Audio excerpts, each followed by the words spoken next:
Cock.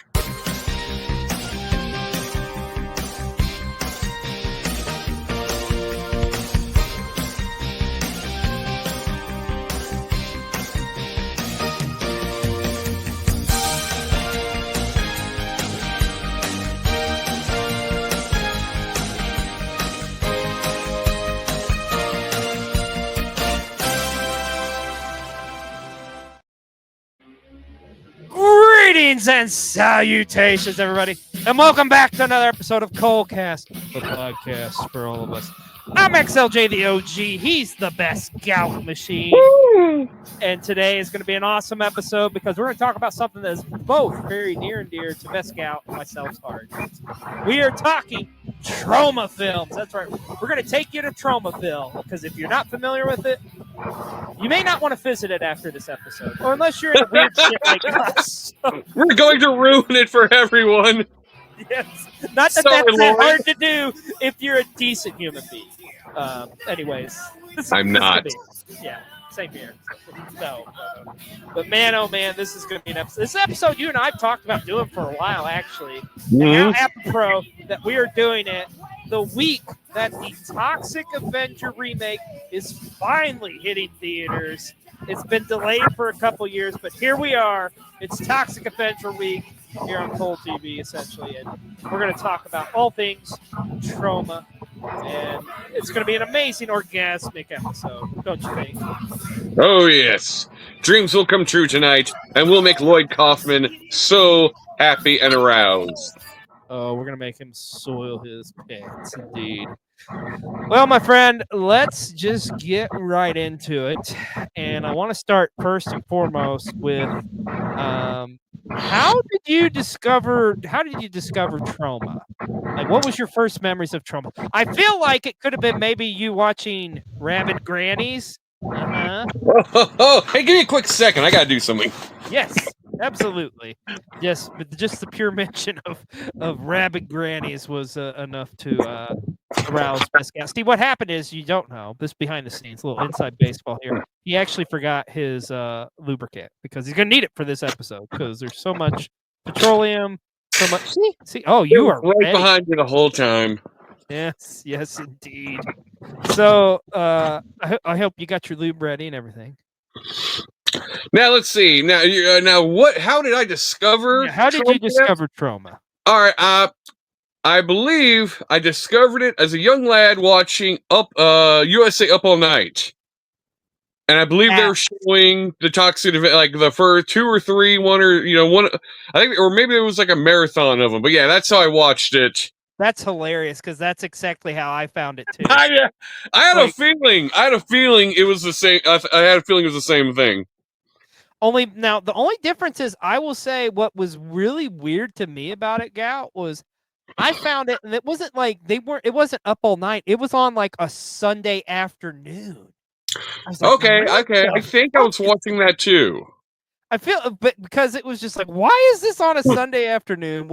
Because my first experience was Toxic Avenger 3, and it's like, I remember it very well because in that movie, which we're going to talk about in a lot more detail, there was like Satan against Toxie, essentially. Yeah. I just remember seeing the guy, like the suit and everything for the guy playing Satan, and I was just like, what the fuck is this? Like, a 10-year-old me was scared shitless.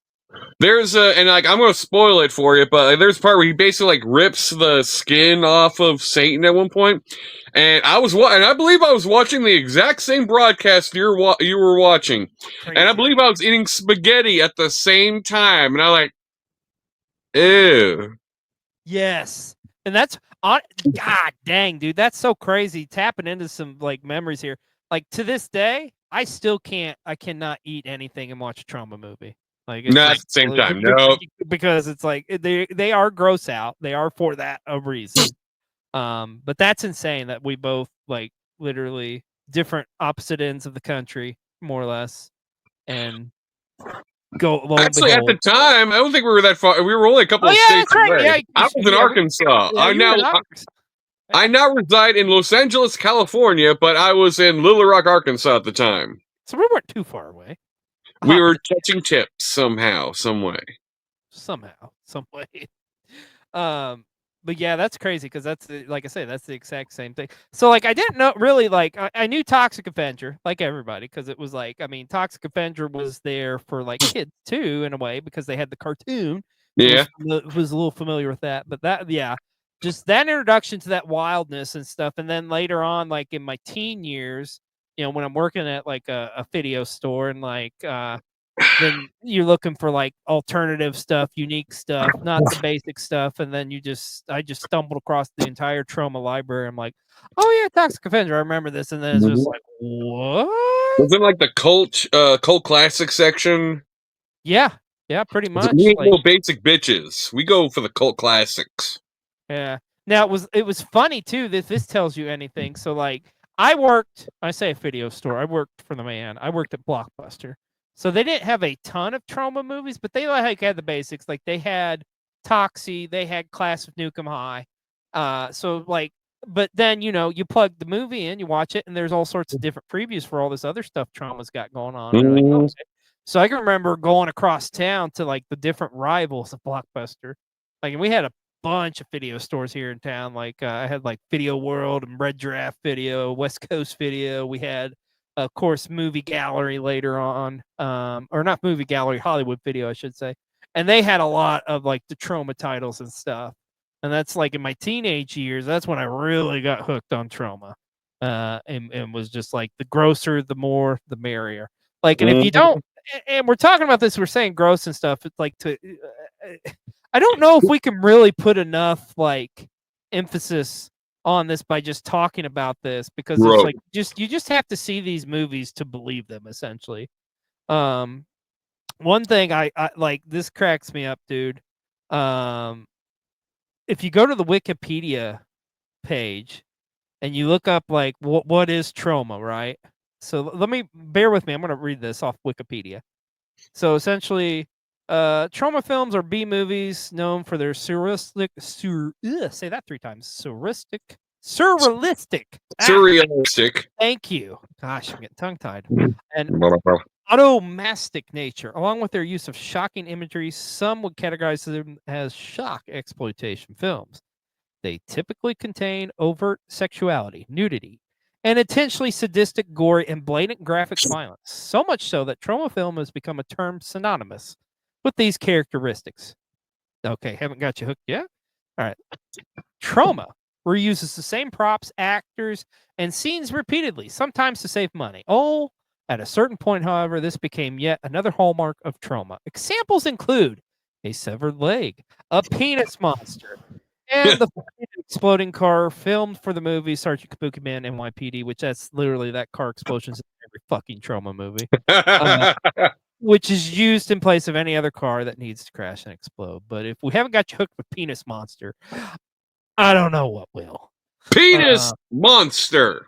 A penis, sold, right? A phallic monster.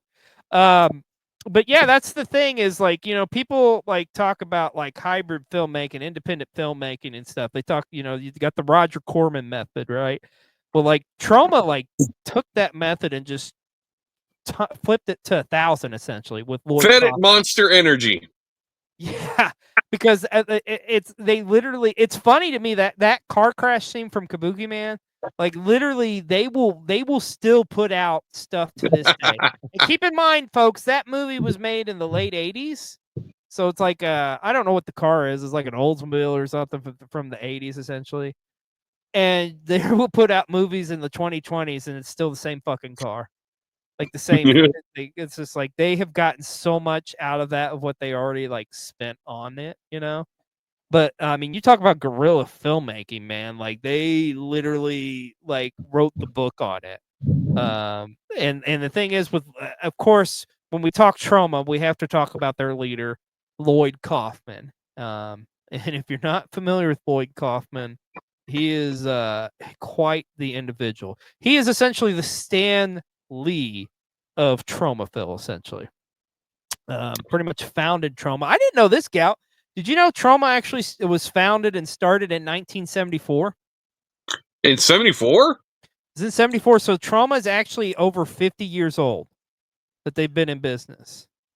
Yeah, I would have thought that was like what the hell were they doing? There's like 10 years there where I'm unaware of anything they've done. Yeah, well, a lot of it was essentially so like they were an independent like studio. Of course, a lot of it they did like horror comedy and like they did a lot of the gore stuff, but they also did like a lot of like just anything that was like cheap and they could buy the rights to the film. They fucking pretty much put out, and that was the thing. And they've put out so many movies over the years. We're not going to be able to talk about them all tonight on this episode because there's over 1,000 movies that Troma has technically produced. But we are going to go in and tell you about like some of our favorites, some of the ones we think you need to know about. But it's just crazy to me that this company's been around 50 years. I was just like, I thought maybe 40 at the most, but I had no idea than 50. Because like you said, really, like where it truly is successful is with the Toxic Avenger. I mean, that's what started all this essentially. So let's talk about the Toxic Avenger because Toxic Avenger is the flagship franchise of Troma. I mean, Troma. It's what started it all. What do you remember? So we talked about like our first memories, but do you remember the first time you watched the original Toxic Avenger and like what your thoughts were? I'm thinking. I remember being kind of scared of him, but like loving the ridiculousness of the story. Like his girlfriend is blind. Everything's so kooky looking. He everything. It's so violent. Like he shows a man's hand inside of a VCR, and then the VCR shows on the screen his hand getting torn to shreds. Yeah. And mops being shoved into people's mouths. It was one of the most violent things I had ever seen at the age of, I think I was like 8 or 9. Yeah. Yeah. That's the thing with these movies is like if you don't know Troma and what they stand for and what they are, like you go into watching them and if you haven't even seen a trailer, you just plop the movie in, you're turning channels for some reason it's on or something. And it's just like you're watching like what is this B movie or something? You know, what is this cheesy B movie?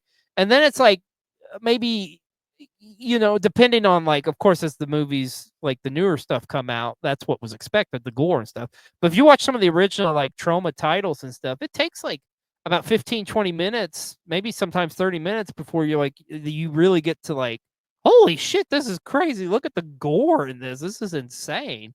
Like this isn't like your typical and like Sam Raimi stuff, like Evil Dead series, very gory, right? But I mean, this is just like gory in the sense of just like it's downright laughable because it's just like it's just stupid, like over the top, but it's fun for people like you and me. It's Like fun. we just It's comedy. It's hilarity. yeah. Like if you go on Wikipedia, almost every Troma movie is listed as horror comedy. Mm-hmm. Yeah, and the thing is, like when you have like a Lloyd Kaufman who started all this too, like he was very like uh anti-establishment, very like I say, he's very much a student of the Roger Corman school of film process, but also very anti-Hollywood too. Like fuck Hollywood, Hollywood's the man. How dare you? And we mentioned Lloyd Kaufman. We got to mention his partner too, who helped found Troma Films. We got to talk about Michael Hertz as well, who pretty much both of those guys, two of them founded Troma Entertainment. Which also too we mentioned like the 50 plus years, 51 I think to be exact. It's actually Troma's the longest running independent film studio too, to never like really sell out or do anything. It's crazy because it's like they've optioned the Toxic Avenger off here. They're like to somebody because this new one that's coming out, it's not an actual Troma film. I think it's based off the Toxie, so it's going to be interesting to see like somebody's. At least that was my understanding. I don't think this is actually like a Troma produced film. Like it's an independent. Right. Yeah, it's an independent company that's like come in and well, of course, it's been sold around an option around Hollywood too. Like you think about it, I think this movie was supposed to come out 3 years ago. 3 years ago, yeah, it was made, and we've just been sitting here waiting. Like, where's it at? And now here we are, 3 years later, man. Hopefully they'll do him justice. I think they will. I do. Yeah. Well, look, I Oh, got Pierce Dinklage. Yeah, and we're going to talk a little bit more about that, but let's talk about the history here of Toxie. Of course, the very first Toxic Avenger comes out, and he's the 90-pound weakling, like Melvin Schmucko, who essentially is a janitor at a gymnasium, the Tromaville gym to be exact, and pretty much falls into a chemical waste vat and becomes the Toxic Avenger, New Jersey's first superhero. Like, it just writes itself, folks. And then you have Toxie, who's like this deformed creature with superhuman size and strength. And it's just like he doesn't know his own strength. So when he's like, punching people, he like punches them, like their face caves in. Killing all the bad guys. Yes. And it's just like, I love how like everybody just accepts Toxie for who he is and what he is. They're like, yeah, Toxie, even though he's murdering people in the most brutal of ways. But he's murdering bad people, okay? So there's a difference there, okay? There's like a moment in like part 2. I don't remember why, but he like, I know he kills an old lady at some point. Well, if you remember, okay, so yeah, so we'll talk about those sequels. Yeah, we'll get there. But with the first one though, it was such a huge success. Like as an independent movie, I forget like how much but it literally put Troma on the map, where they're just like, oh shit, okay, people are watching our stuff. Like it was their big hit. If you don't have the Toxic Avenger, we're not having this conversation. Yeah. Like it's Class of Nukem High was not up there. Kabuki Man, Troma and Juliet. No one would be talking about them. It wasn't for Toxic Avenger. Exactly. Like, so it becomes this huge success, and Troma, it kind of opens the floodgates for them as they start making other films, which we're going to talk about. But let's go ahead and talk about those sequels. So, after the success of the Toxic Avenger, Troma decides to up the ante for them, spend the most money they've ever spent on a movie, which at the time, which I think was literally like, in the 6 figures, honestly. Like it wasn't like millions. It wasn't millions of dollars. We're or anything going like from that. 4,000 to 400,000. That's the perfect way of putting it. Yeah. So Toxic Avenger 2 and 3. So actually both of these movies were made at the same time. I don't know if you oh yeah. knew that. Yeah, but they were both I know at the exact same time. Just like Lord of the Rings. Just like Lord of the Rings, exactly. How fucked up is that, though? Like, seriously. Stuck on that, Peter Jackson. So they shoot these at the same time, and you have the premise of number 2 is essentially, so everything's like all established in Tromaville. Toxie's cleaned up all the crap, all the bad guys and stuff, and so like it's Toxic Avenger 2 is like really kind of an origin story for Toxie, essentially, because he travels all the way to Japan which is apparently that's where his estranged father lives, is in Tokyo, Japan. So I think it was more or less Troma just was like, I think Lloyd had something worked out or something to the effect of like, okay, I got permission to shoot in Japan, and it's like a trip to Japan, so fuck it, we're gonna go to Japan and shoot this. Is essentially, because if you think about like, where the fuck do we get like, okay, a guy from Jersey who is a nerd or whatever, and like who's fucking like this superhuman monster or whatever, and oh yeah, your dad's in Japan. Like, pull that just right out of the ass. Like, they just wanted to be like, well, we got extra money, we're going to Japan because and showing a bunch of naked ass ladies. Yes. So to give you an idea, Toxie 1 came out in 84. Toxie 2 comes out in 1989. So I'm looking this up as we speak, and I'm shocked. Like I guess the budget actually was in the millions. This was a $2.5 million budget for the 2 Toxic Avenger films, 2 and 3. So, split it up like 1.25 million for each film. Which that's just insane. Like Troma was spending millions of dollars. No other movie there was made with anywhere close to that budget. To this day, I guarantee you, nobody has they haven't spent that much money on a movie. Guarantee you. So it's like, Band? No. Rabid Grannies? Hell no. Killer Condom? No. No. So essentially, Toxic goes over to Japan, and while at the same time, there's this company called Apocalypse Incorporated that's taking over Tromaville. They're turning everybody bad and stuff. But yeah, they get inside Toxie's head, and that's what made him kill the old lady, because he kind of has like this. It kind of gets turned or something, you know. And then yes. So then, if we so all the while, I can't remember if it's the end of the second one or the beginning of the third one, but you find out the leader essentially of Apocalypse Inc. is none other than Satan himself. So Satan has come to Earth to battle the Toxic Avenger. It sounds like what we're going through right now. God damn, yeah, you ain't kidding, dude. So and also too, by the way, the tagline on Toxie 3 is the last temptation of Toxie. So if you don't get that reference, this was like a kind of a thing off the last temptation of Christ, essentially. And they kind of present it in a weird, fucked up way like that. So it's like, basically, the Toxic Avenger movies is a retelling of the Bible in reverse and upside down. Yeah. I also think too, I think the third one's where his girlfriend Claire gets pregnant, I think too, as well. Also, his blind. Gotta put a baby in that. Yeah. He gets depressed though, because he's pretty much fought off all the bad guys and stuff, and then this is where so it's like the second one, they're laying the seeds for Apocalypse Inc., but the third one they go all in on Apocalypse Inc., just being evil and corrupt and foul.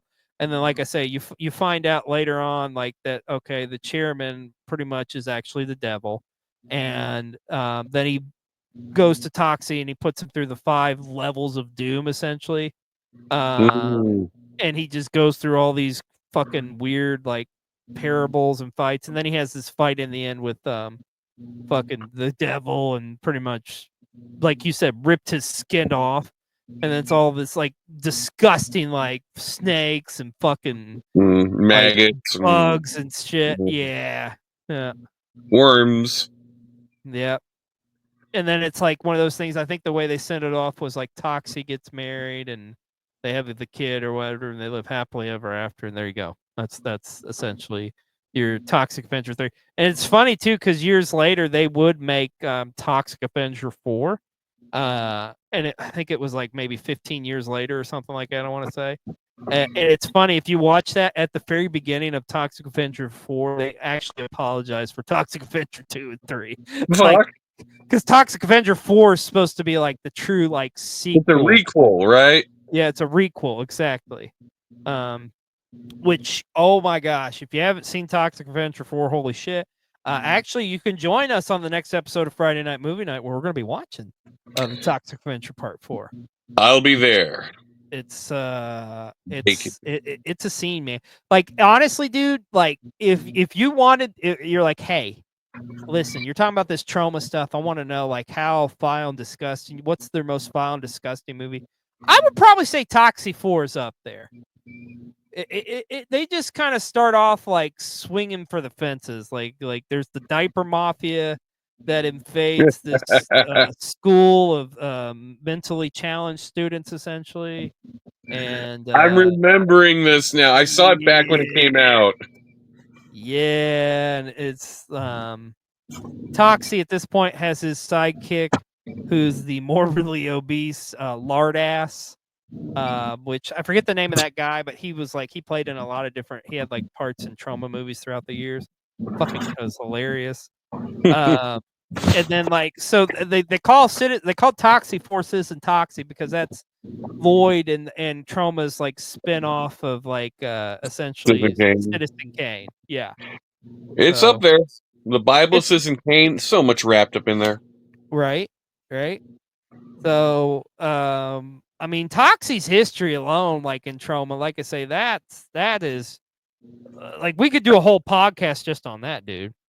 Realistically, but there's so much more to Troma than just like the Toxic Avenger. I mean, we also mentioned earlier there was a cartoon that they created called Toxic Crusaders, which really wasn't any. I mean, it's a cartoon for kids, so it's like they can't do this shit. But I would dare say this: of any property that's been licensed into the cartoon, this has got to be the most fucked up. Like, because if you would have said, "Hey, we're gonna take this Troma movie and turn it into a cartoon for kids," it'd be like, "What the fuck?" That one? It's like, what?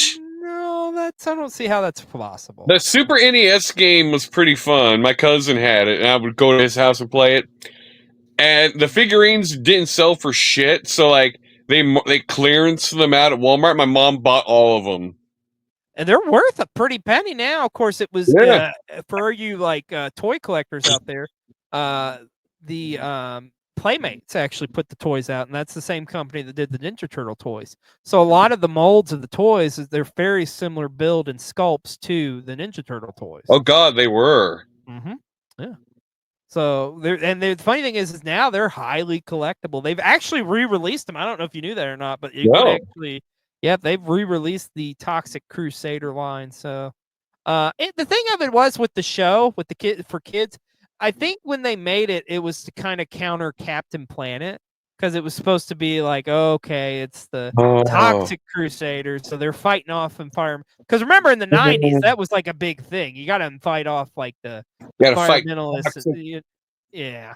Yeah, you got to you got to recycle, cut the plastic rings from your 6-pack of soda. Don't flush goldfish. Something like that.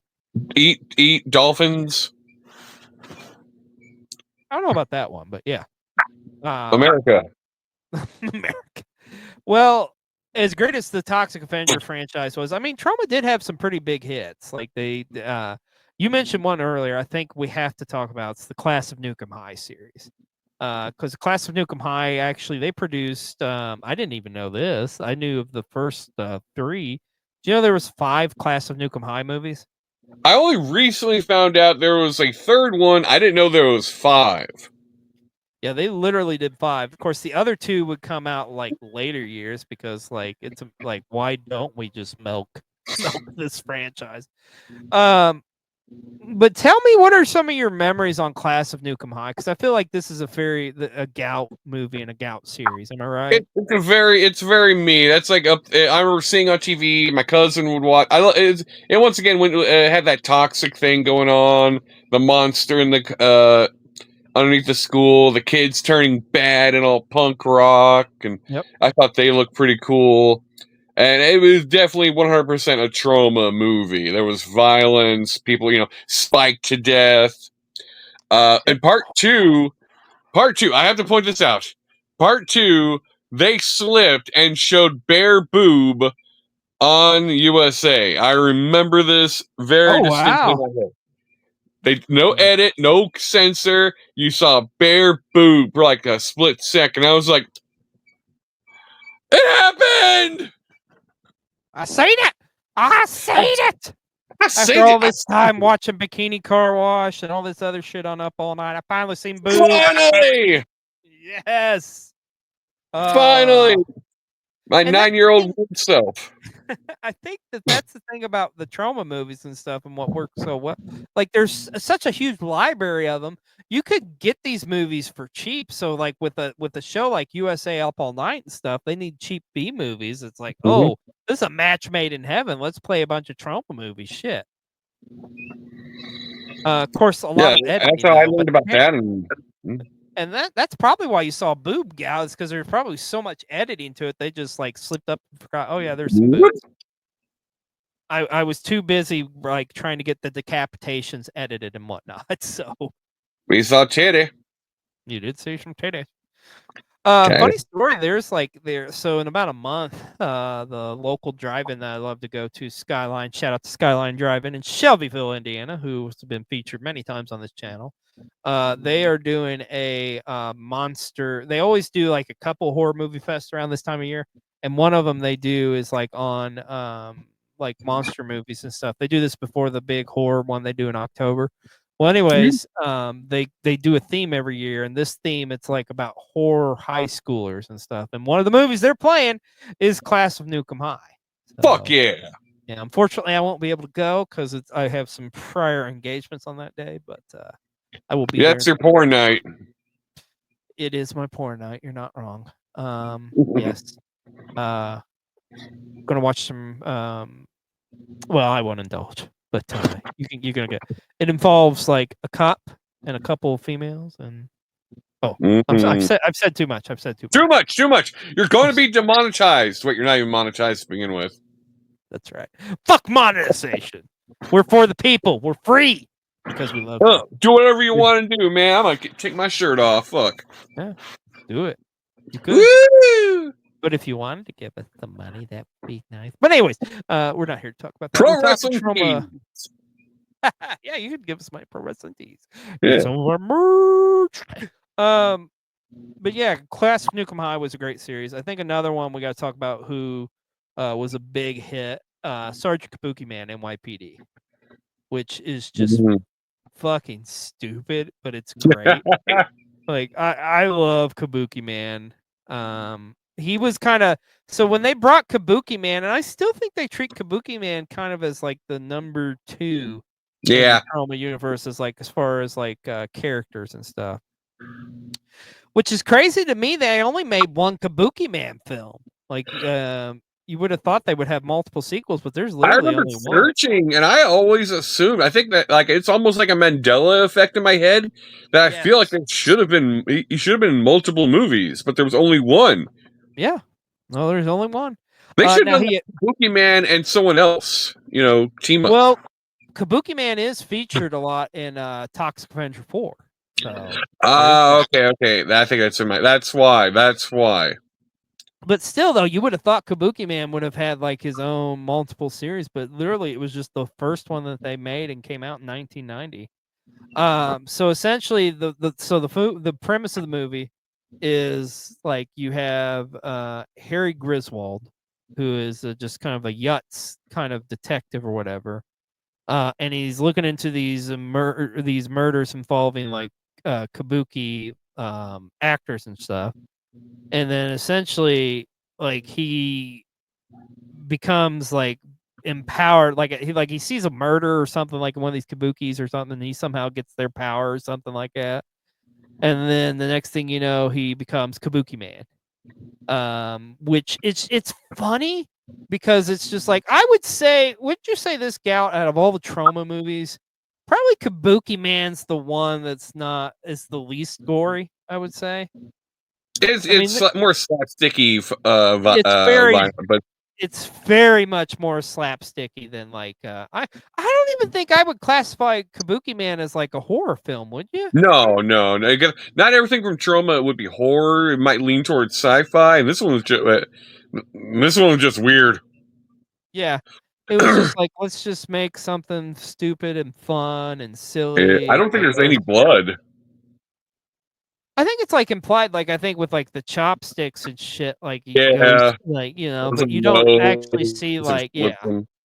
Matter of fact, I'd be curious. I can't remember what this. I don't even think this is rated R. No, it is because there's boobs. Oh, there is. Yeah, there's boobs. Hi, I was a dirty young man. I remember. Yes, you should put a book out like of all the boobs that are featured in Troma Films. Yes, I remember when there were boobs in Kabuki Man. Sorry. In 21 minutes and 37 seconds, you see so and so's boobs. I want to sing a song.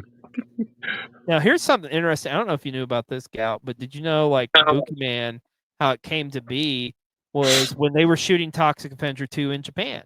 like essentially Oh. Kaufman, that they got approached by like a company over there, by some filmmakers or whatever, who were actually were making the movie at the time. So essentially, they got with Troma, sold the rights to Troma essentially, and they went ahead and made the film pretty much.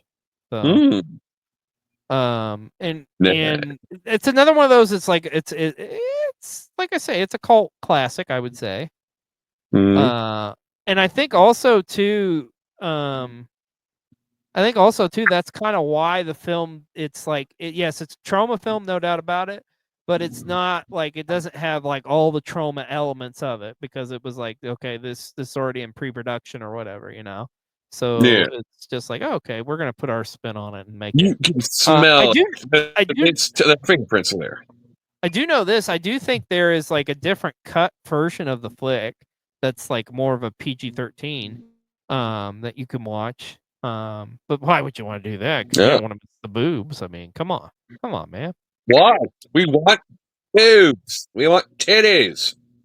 That's what it's all about. So we want teats, nipple, the areola. Yes, and we want some areolas. Right now.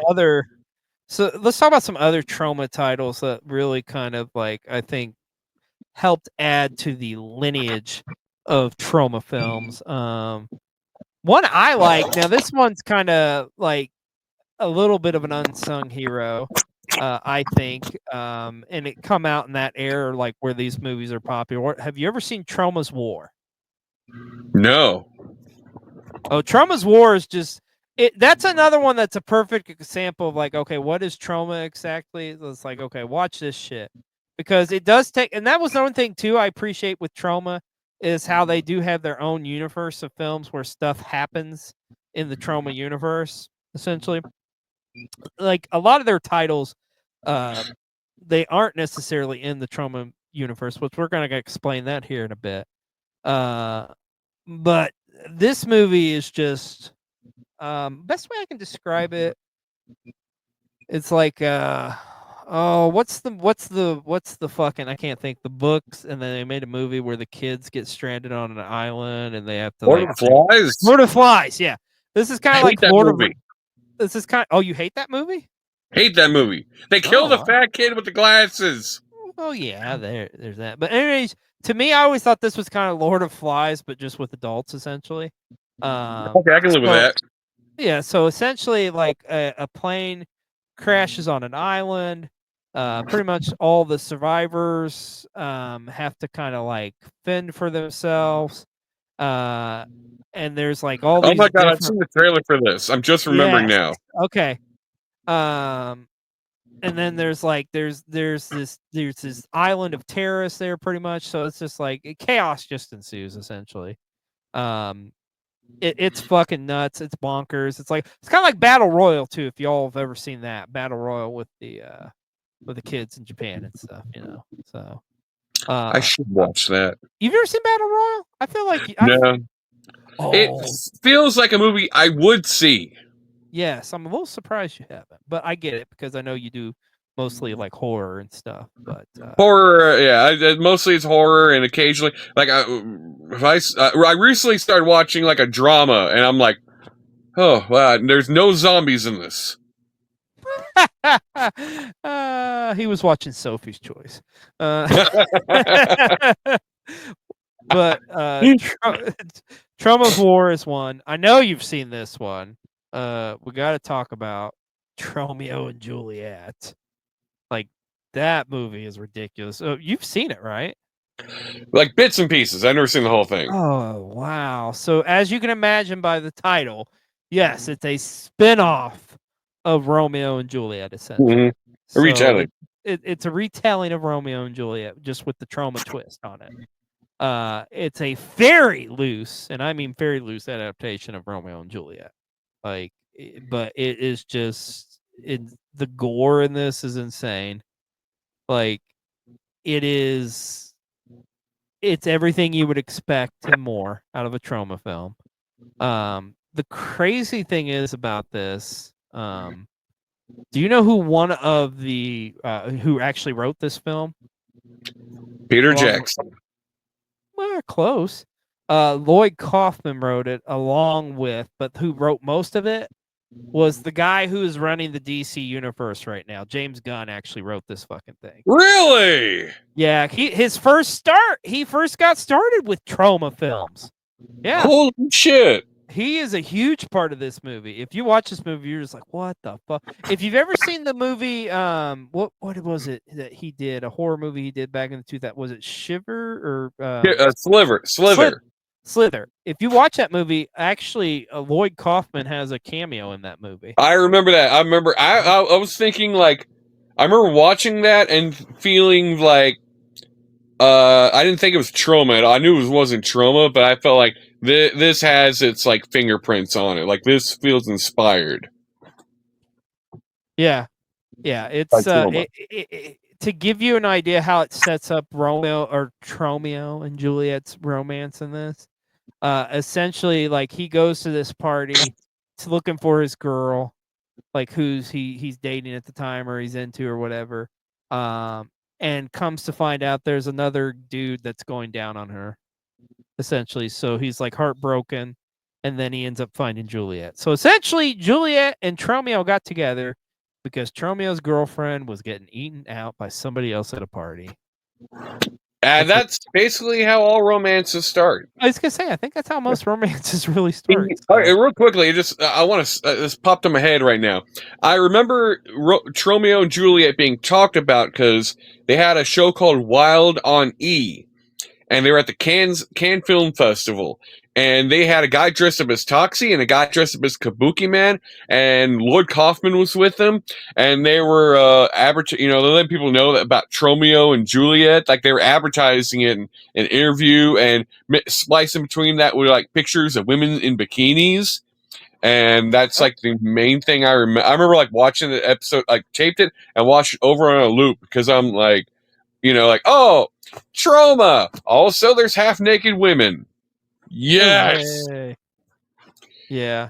That's all I cared about were naked women and Troma when I was 9 years old. Like every good 9-year-old boy.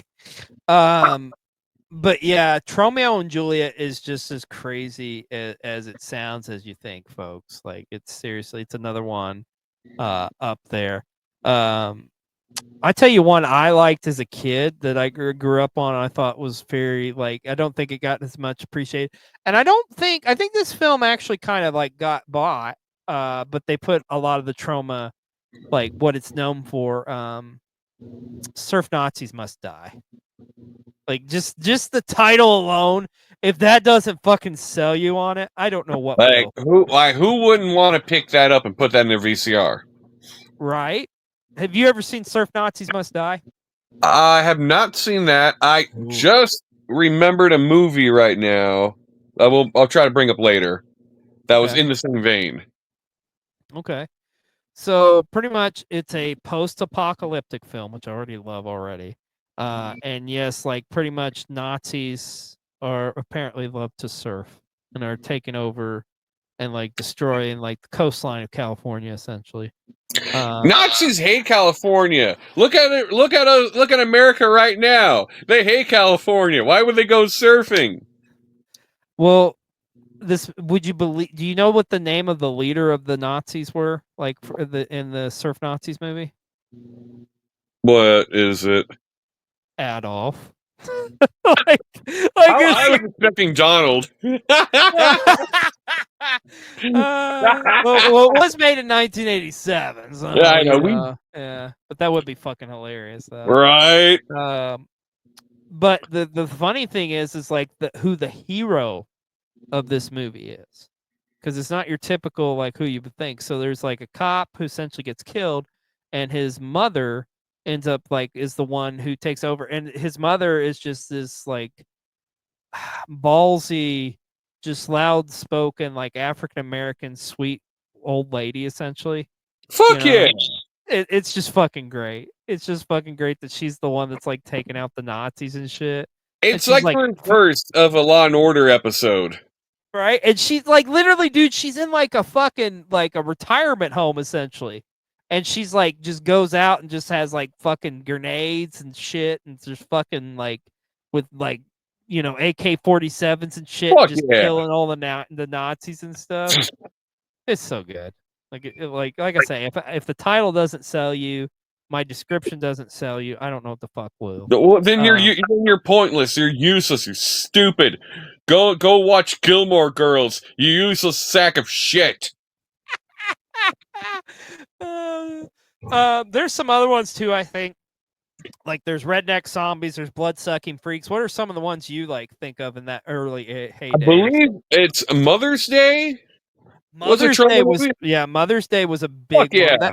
Because I think Mother's Day actually took place before Toxie, believe it or not. Really? I love that movie. Yeah, Mother's Day. Yeah, because it's kind of like I Spit on Your Grave, I would say, a little bit. Yeah, it's kind of that feel. It's because it's about two girls kidnapped by this family of hillbillies who like punk and metal for some reason, and they try to escape them, and they have their revenge, and the ending is fucking like bizarre for me. Yeah, because like out of nowhere, I guess it's someone that got teed up earlier in the film, like some random monster person, like attacks them at the end. Now here's a funny. Did you know they made a sequel many years later? Like no, they did Father's Day, which actually that came out in like 2011. So it was like Jesus Christ. Yeah, it was like a and kind of the same concept, only like with your dad essentially. So my dad, not your dad. I mean, it's interesting too because like that. Oh, you know what? I thought it was a sequel. I guess I just looked this up. I guess it was not a sequel. Okay, never mind. Bless your heart. It was going to happen. It's going to happen at some point. We all have it at some point. Because I didn't know this as okay. So that one got started as like it was a short film contest like winner essentially. Kind of like how like they did like with Hobo with the Shotgun. I don't know if you ever seen Hobo with the Shotgun, which yes, I feel like you have because I feel like we've talked about that before. But yeah, another Troma-esque movie. But and I think as you kind of fast forward through the years, you get towards like the 90s and the 2000s, like more or less what they're doing at this point is they're kind of just like buying like the rights to different films, and they are still like putting out their own stuff. Like one of the big ones I think from back in the late 90s was Terror Firmer, which I know you haven't seen Terror Firmer? I would have bet you the house you'd seen Terror Firmer. No. Okay. So Terror Firmer is kind of like a love letter to like Troma fans, I would say. And essentially, it pretty much the way that film goes down is it's like they're making a movie essentially, and it's just like all this shit happens. Like essentially, it's like life imitating art. So imagine this, Gout, if you were watching a movie where they were making a Troma-like movie, but like all the people on the sets and stuff really were like brutally killed like that. That's the best way I can describe Terror Firmer. Nice. Love letter. Yes, exactly. Yeah, it's pretty much just like talking about the production of a very low budget independent film, and pretty much people just get fucking brutally murdered. The end. I know you've seen in the 2000s. I know you've seen Poltergeist, right? Yes. Ridiculous. That I was trying to watch that like every Thanksgiving at one point. So there was Poltergeist, The Night of the Chicken Dead, which was like the next one that would kind of come out in the mid 2000s, and I mean it's about zombie chickens. What more do you need to know? That's it. You should already be seeing this film right now after hearing the discussion. Why the fuck are you sitting there watching Gilmore Girls with their sparkling water? Put down the LaCroix and watch some Poltergeist. Yes, do it. You won't fucking regret it. I mean, typical. So like, what happens in this one essentially is like these zombie chickens essentially get put in fucking like they get there's a restaurant that's pretty much using the zombie chickens, and of course people start eating the shit. And yeah, like pretty much craziness ensues. There's like mutated crazy fucking monsters and shit. It's typical What Troma do you fare. expect? What do you Yes. expect? All Well, reliable. It's an old fashioned. is there any other Troma titles that you think of like of importance that we haven't mentioned so far? God, okay, off the top of my head, I'm thinking. I feel like I've seen more like recent. Because like they use the same opening. When you Yes, see they've a used movie this. even today, It starts off with the here. Let me see if I can pull that up because it's like because when you see a Troma movie, they have the same opening segment in every film, and they kept it going to this day. it's insane. Like And because it's like if I you know I've if seen a you movie. Okay. if you like it's like very much from the 1980s too. Like Oh too. yeah, It's like oh here we go. and it's so wholesome looking too. I'm getting ready to watch something, but like you knew you were about to really. If you knew you're gonna watch something really You're fucked up. that joyful music meant you're going to see something fucked up. You're going to see blood, naked women. You're going to see decapitation, gore, disembowelment. I like to disembowel movement. Move it. Yes. Move it. Move it. Move it. Um. Oh, I just had like a weird epiphany. Like I mentioned, I'm sorry, I know this is off topic, but it just hit me. Michael Hertz was the guy who played Lardass in the fucking um Citizen Toxie. So he was one of the co-creators. You do see Michael Hertz a lot. He's a larger gentleman. Oh, Like that okay. just hit me. That was him. Yeah. That was I don't know why. Lord. Yeah. So anyways, let's talk about on. Here's the thing too. I don't think I find fascinating with Troma. You realize there's a lot of celebrities and actors who got their start with Troma. Like there's a ton of actors. There's going to be actors on this list I'm going to read you, and you're going to be like, wait a minute, what? They were in a fucking Troma movie. So first and not only them, actors, directors. We mentioned earlier, James of course, motherfucking Gunn. James Gunn got his start with Troma. He worked with Troma throughout the years as well, too, on a couple of titles, but it all started there with Troma and Julia. Speaking of famous film directors, did you know Oliver Stone got his start now it was as an actor, not as a director. Okay, I was like, what did he direct? Because I'm gonna have to see this right now. Nope, he was in a film that Troma optioned called The Battle of Love's Return. So, which by the way, some of these movies back in the day, they weren't necessarily, they were just cheap B movies, right? Battle of Love's Return. I can't picture that like being a Troma movie. But speaking of directors, another person who made their acting debut, J.J. Abrams. His first movie he ever did was a Troma movie called Night Beast. Oh, I'm one of Night Beast. That's like the stop motion. Yeah, he was a little kid. He was like a little kid in that. Oh wow, that makes more sense. Yeah. While we're on the topic of directors and creators, like this one's near and dear to me, and I think you probably know this one. Matt Stone and Trey Parker, they got their start with Troma because they had made an independent movie called Cannibal the Musical.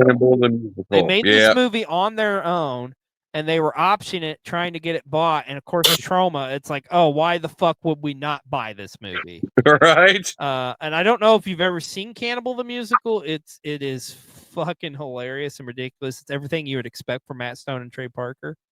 It's you could argue and say it's not as hilarious as like an Orgasmo or like South Park or but it's still like it's fucking worth a watch and then some. And the funny thing is, too, Gout, like, so that they made that movie while they were in film school in Colorado, essentially.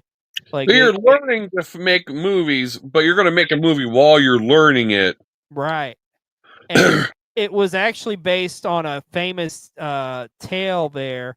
Alfred Packard was a guy who was during the Oregon Trail type fucking days and shit. Like, essentially he was going on a trip from Utah to Colorado, and he got stranded and essentially like turned to cannibalism essentially to survive. But yeah, Cannibal the Musical, picked up by Troma, put out there. If it doesn't happen, Gout, I don't think we get South Park. I don't think you get this amazing show that like is still going strong to this day. And it's fucking. If it wasn't for Troma, if it wasn't for Toxic Avenger, not only does none of these movies get made, released, we probably wouldn't have gotten South Park. Yeah, it's crazy to think that, man, but it's so true. We would have not gotten Man Bear Pig. Man Bear Pig. Let's talk about some great actors over the years who got their debuts. Did you know Vanna White from Wheel of Fortune, her first acting debut ever was in a Troma film called Graduation Day? Oh, okay. Yeah. Here's another one for you. The great Kevin Costner. The first movie he ever did was a Troma film called Sizzle Beach, USA. That name. Which I remember that because I did have a VHS copy of that. I bought it from, it was like in the dollar bin at like Blockbuster, and we were trying to sell shit. And I was like, oh, it's a Troma movie. Like, fuck it, I'm gonna buy it just based on. This is like pre-Toxie, I imagine. Yes, it was. Yeah, and it's just honestly, dude, there's nothing really.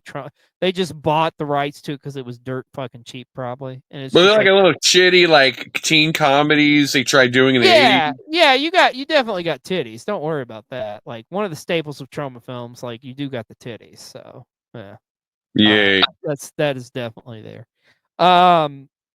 Here's another one for you, Vincent. I'm gonna butcher his name. D'Onofrio, the guy who plays Vincent D'Onofrio. D'Onofrio, thank you. First movie he ever did was a Troma movie. A movie called The First Turn On. Here's another great actor. Did you realize? Now, I don't think this was his first movie. This was one of his first movies in appearance. Was Billy Bob Thornton was in a Troma movie? Really? Yep. He was in the all-time classic Chopper Chicks in Zombie Town. Oh, I remember that was also on USA back in the day. Yep. I remember that. Damn it! I did not realize that was a Troma. I'm finding out some movies were Troma. I didn't even know that. Yeah, there's probably a ton of movies you've seen over the years that were Troma, and you didn't even realize it. Yeah. Here's another one for you. How about Samuel L. Jackson? One of the first movies he did, or like first, it wasn't his first, but like early on in his career, let's put it that way, is a film called Death by Temptation. And of course, that was Troma? That's a Troma film. Shit. Yeah. That is a Troma film. That is like heavily on Shudder, like. Yeah, it is actually. Yeah. So a lot of these titles too are actually on Shudder. Right. Which I have a subscription to. Yes, and if you don't, you should get a subscription to Shudder. Yeah. There's amazing horror, especially if you're a horror film fan like us. You want to check them out, man. Like, they got so Turn off the Gilmore Girls and watch some motherfucking Shudder. I never thought Gilmore Girls would be mentioned as much ever on this podcast, let alone on an episode where we're talking about Troma, but here we are. I talked about Lisa Bonet endlessly in a video about the LGBTQ. What you get what you paid for. Hey, here's another one. And I believe this was his first ever role. Michael J. White was actually, his first part was in the Toxic Avenger Part 2. He had a cameo in there as like one of the goons. Yeah. Oh, shit. Michael J. White, if you're not familiar with him, like, you know, the guy who played Spawn, the guy who like has been in so many great. He was an Arrow. Yeah, like he was in Why Did I Get Married? Oh yeah, he was. Another one too. Do you know Carmen Electra? One of the first movies she was ever in was a Troma film as well. Like, Really? she was in a movie called The Chosen One, which come out in like 1998. It's just that one's just like a cheesy B movie, and it pretty much is like Troma just bought the rights to it and distributed it essentially because it's like okay, and yes, there's titties in it, just so you know, Gout. Honest to God, I was about to ask. It's so funny. We're being brought back so hard. I remember, like, in the '90s, renting movies before. If I knew someone that seen the movie, I'm sorry, I was a pervy young man. I'd immediately go nudity, titties. I'll take butt. Okay. You're all right. I'm in like Flynn. Yeah, there we go. Now that's just some. There's others too, but those are some of the bigger names I would say. Like it's just, but you get the idea. You get what we're saying is like there's just so many people that come out of Troma that like people don't even realize. And the thing is, Troma for a company that's been around for it's crazy that they're still going strong after 50 years. Because I mean they've had their ups and downs throughout the years, no doubt about it, man. Financial woes throughout the years. I could, and they've always been. You mentioned earlier talking about like Troma being at the Cannes Film Festival. Like they would go and do stuff like that, and they do like Sundance and stuff, and they just pretty much be mocked and ridiculed, and like essentially just like get the fuck out of here, you know. Well, it's funny because they got to the point where they said, you know what, fuck it, we're going to do our own film festival called Troma Dance. And because they're petty, you know, because why not? They would run Troma Dance in the same fucking town that they would run Sundance, and they would do it at the same fucking time too. They're just like, okay, all right, we're gonna do our own goddamn film festival. Fuck yeah. Fuck yeah. Also, so we've mentioned Troma and talking about the history. If you want to watch any of these titles, like a lot of them are available on Shudder and Peacock and whatnot, but Troma does have their own Tubi. Yeah, the Troma does have their own streaming channel too. I think it's like Tromaville something or other. They do also have a YouTube channel as well, where you can watch some Troma stuff. And I think it does take a subscription. It's funny too, because do you know the YouTube channel? Like it started, I think, in like 2010 or something, and ran for like about 9 years straight, and then YouTube finally caught on to it or something and realized like, oh yeah, you can't be showing that shit on YouTube. They shut them down for like a year or something. But you can get them now again. They do have their own YouTube channel, like that you can look up some of these amazing Troma titles. But dude, like I say, seriously, there's literally over 1,000 different titles that Troma has either made, produced, bought the rights to. It's literally just like the most insane compilation of films too, because there's no like, yes, there's the Troma films that are kind of like their own, you know. We've described to you what they are, and that's what Gout and I love. But I mean, there's literally everything from like comedy to horror to sci-fi to action to drama, although not as many dramas, they're few and far between, but still though. Do you see a movie in there called Joy of Sex? I feel like that probably is one. Yeah. I'm wondering. Is there? I don't know. I don't know. I just remember seeing a really bad B movie comedy back in the that's from the '80s. I saw it years later, and I've never heard anyone mention it whatsoever. And there is one really hilarious scene in it. And I'm like, man, that'd be crazy if that was Troma, but it's not. Edit this part out. No. So, I have a list here of all of the films that actually do take place in Tromaville, because Tromaville is kind of similar to like a couple episodes here, Gout, on the. We talked about the Few Askew first, you know, like same thing with Troma. You got Tromaville, you got your different. These all take place in the city of Tromaville.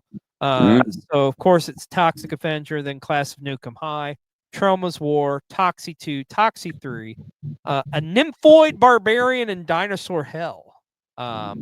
Which that one's actually a post-apocalyptic film, which honestly I haven't seen, but I want to check it out because yeah, I do. Sounds ridiculous. Sergeant Boogeyman, NYPD, Class of Nukem High 2 and 3, Tromeo and Juliet, Toxic Avenger 4, Poltergeist, Father's Day, Return to Nukem High Volume 1, and then of course Return to Nukem High, aka Volume 2. And the last big Troma film that Lloyd Kaufman and them produced, I haven't seen this. I guess it came out in 2020. Shakespeare's Shitstorm is the last real big classic. The name sells itself, baby. Yes. I don't know if this is actually came out. Like it looks like it came out like 2020 as far as like the premiere, but I don't know if this is actually like readily available to the public. Because it says it had its world premiere, but I don't know if it's like you can actually go watch this or not. Like, I don't know. Leave us a comment, let us know, especially if you're a big Troma fan. Let me know. How's my beard look? Looks spectacular. But you get the idea. We could keep going on and on. But what started this whole episode of us wanting to do this episode, we mentioned it earlier. It is at the time you're watching this podcast, this is the premiere week. The Toxic Avenger film, the remake, the reboot that has been so many years in the making is finally coming to light. How excited are you about this though? Like I feel like they're going to do justice because from what I've seen, like in the trailers and stuff, it's a very Troma-esque film. You know, I feel like we're in a world right now where like people are taking licenses and actually doing a good job. Like they're actually, we're going to live in a world where Power Rangers kicked ass with Boom Studios comics. We're in a world where X-Men 97 was amazing. We're in a world with Hank, King of the Hill, came back for a 14th season and blew my mind. I've heard it's wonderful. I have to watch it. I haven't watched it yet, but I've heard great things. Chef, it was perfect. Probably the most perfect continuation ever. So we're holding you at high standards, Toxie. Yeah, and I think the fact Peter Dinklage. And it's crazy here to think, like some people would be like, "Oh, this movie's got sucked because like it was made, it was going to get released, and then they canceled the release and stuff." But in any other title, I would maybe be concerned, but not with this, because it sounds perfect. Yeah, because it's a perfect for Troma because it's like sticking to the source material. It is like let's make this as violent, as gory, as stupid, as over the top as possible. Peter Dinklage as in the main role. It's a very interesting casting choice, but from what I've seen, I'm just like, okay, that works. That's gonna be pretty cool. A lot of great actors in this one too, because you've got Elijah Wood. Love him. Great actor. Oh God, is his last name Wood? Is it Wood? I was trying to think. Isn't it Wood? God, I love this. Terrible. I can't think of his. It's Frodo, y'all. It's Elijah Wood. Fucking right? Frodo. It's fucking Frodo. Fucking Peter Jackson, asshole. Yeah. But he's in it. I think also fucking Kevin Bacon's actually in it too. Because fuck it, Kevin Bacon's in everything. Why would he be in? Fuck it. I'm surprised Pedro Pascal's not in this movie.